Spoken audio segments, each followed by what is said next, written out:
Good evening. Thanks for joining us tonight. The 65-year-old man, known locally and internationally as Uncle Fester, remains behind bars tonight in Brown County. He's facing more charges, and now there's city action to take possession of his house.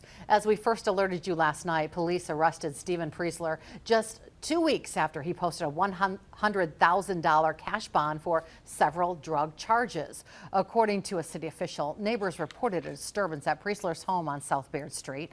Police responded and took Priesler into custody. He's now accused of 2 more felonies, including possession of meth and bail jumping. As we first alerted you, Priesler was arrested at his home on South Baird July 14th. During that all-day investigation of the property, police reported finding $65,000 worth of meth as well as equipment to make illegal drugs.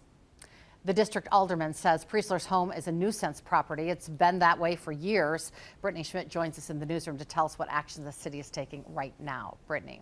Cami, the city of Green Bay is working to take possession of Priesler's property on Baird Street. The city started this court procedure this week, filing paperwork yesterday. In the documents, the city claims Priesler's home is a chronic nuisance property, calling it a drug house. Between September 2021 to July of this year, the Green Bay Police Department responded to more than 60 calls associated with Priesler's property. Green Bay Alderman Bill Galvin says it's a complicated procedure, but he believes the residents in the neighborhood deserve some action from the city.